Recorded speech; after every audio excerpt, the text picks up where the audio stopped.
లోకంలో మనం గమనిస్తే ప్రతి వెలుగు ఆరిపోతుంది, కానీ మనకు ఒక నిత్యమైన వెలుగు ఉంది.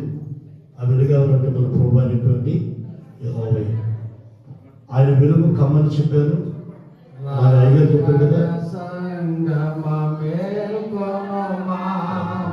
క్రీస్తు ప్రభుని కనుగొనుమా, రాకడ సంగమ మేల్కొనుమా, క్రీస్తు ప్రభుని కనుగొనుమా,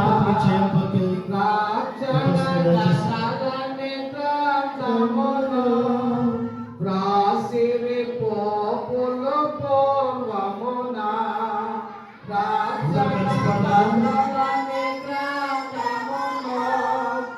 రాసిరి పోపులు పూర్వమునా, పాప పరిహార పాత్రికలన్నీ సంపాదించి జ్ఞానమును, పాప పరిహార పాత్రికలన్నీ సంపాదించి జ్ఞానమును, రాకడ సంగం మేల్కొనుమా, క్రీస్తు ప్రభుని కనుగొనుమా, పాత్రము వలననే రక్షణయో లేదని లోకము కనుగొనెను, పాత్రము వలననే రక్షణయో లేదని లోకము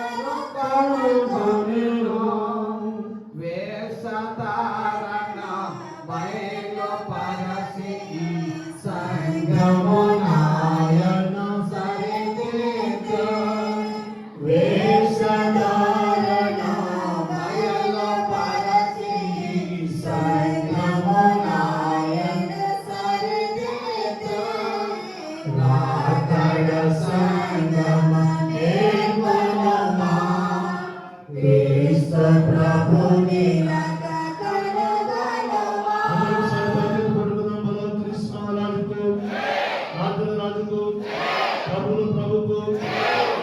క్రీస్తునకు పొదవైన క్రీస్తునకు పొడైన ప్రభువునకు మరణాత మరణాత ప్రతి సందర్భం కూడా ప్రార్థన చేసుకున్నాం.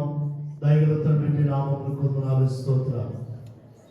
ఇదిగో ప్రభువా, 10 మంది కన్యకులు తమ డ్యూటీలను వెలిగించుకుని ఉన్నారు. 5 మాత్రమే బుద్ధి కలిగిన వారికి రాకడలో